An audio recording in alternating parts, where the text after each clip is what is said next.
So, this is Corey Henry doing a Tears for Fears standard. Um, I remember when this song first came out.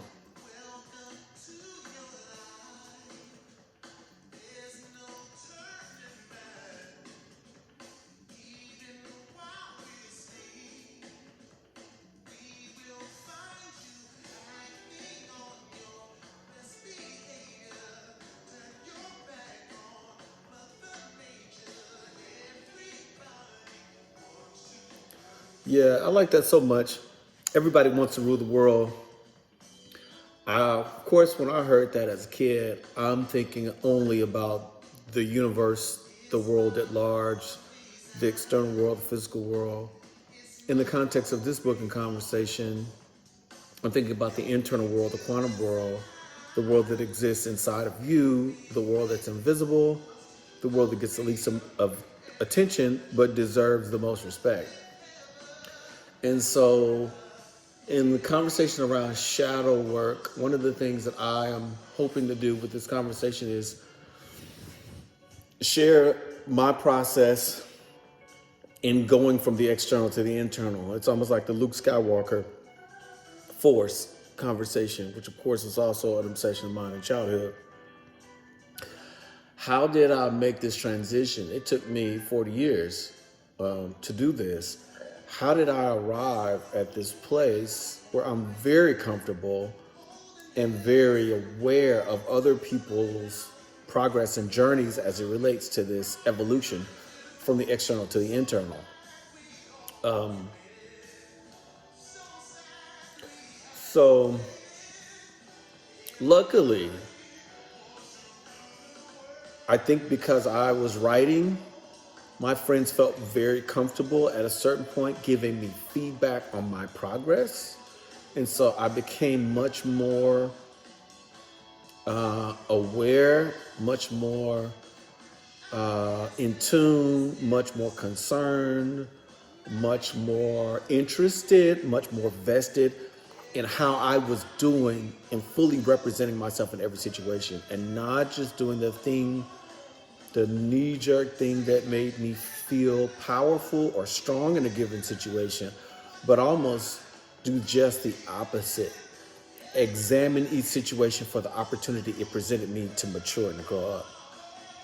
Most people don't want that, but that was where I went with it, and that's why I'm writing this book. That's why I started this series, and I'm really excited about the idea of giving the shadow its due.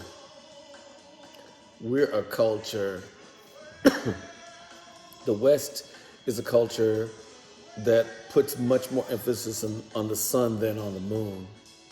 We're much more interested in the flash, much more interested in the exterior of a thing than actually examining or understanding the core of a thing. And so we end up making the same mistakes generation after generation, administration after administration, situation after situation. So I'm really excited about this particular emphasis. And the notion of living from the inside out. One of the things I've done practically as it relates to that is really pay attention to my energy and body as much as my mind, and sometimes more. I start my days really slow. I wind up, then wind down. I give myself a break in the middle of the day. By 5 o'clock, most of the time I've cut my day off before 5, but by 5 o'clock, I'm officially done with work, and I spend the rest of the day focusing on me. I break for lunch, which I have not always done. I stop and cook dinner, which I've almost never done. I buy groceries instead of ordering out. I walk instead of drive a lot of places. Drink tons of water, do a lot of grounding, a lot of yoga, and really engage in as little surface talking and thinking as possible, and relationships as possible. Really nurture my inner self. And of course, after shadow work, once you have a sense that there's another you, then it's about, how do you manage these two extremes? How do you manage the persona? How do you manage the ego and the soul and shadow on the other sides of the spectrum? And one of the things I do with that is I listen to music, I watch shows, I entertain myself, not with whatever the new popular thing is, but I try to listen to music and watch shows and connect with entertainment that's going to appeal to my inner self, right? So I give this inner person expression, I give them time.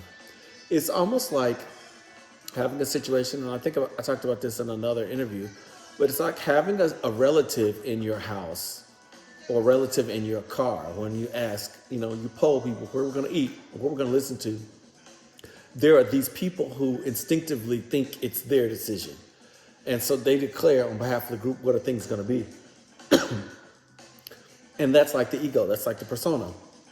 But you've got this other representative in the family who has a very strong opinion about where we should eat or what we should listen to, but doesn't feel as comfortable or not as eager to share their opinion, but they still have an opinion. And so what I try to do is cater to that personality as if that person is actually in charge. That shadow, that perspective, that quiet me actually knows more about what I need and is a better judge of how I should be occupied than my ego, than my instinct. That has been really, really good for me. And of course, once you get to the conversation of unity, it changes everything. We spend a lot of time talking about unity as it relates to people and groups and organizations and institutions. But the unity of the self is really where the action is. And I think if we could figure out the self unifying work, the people part would be a lot easier. Part of the problem I've noticed is that we try to paint groups with one brush and try to imagine that there's this one ideal, this one expression, this one personality, this one culture that everybody easily fits into. And it's a fiction. We are always dealing with diversity. It's always so many variations on a theme. And if we continue to lead by allowing the loudest voice or the strongest voice to win the day, we're always going to be out of balance. And there's always going to be this point where we're literally going to ignite because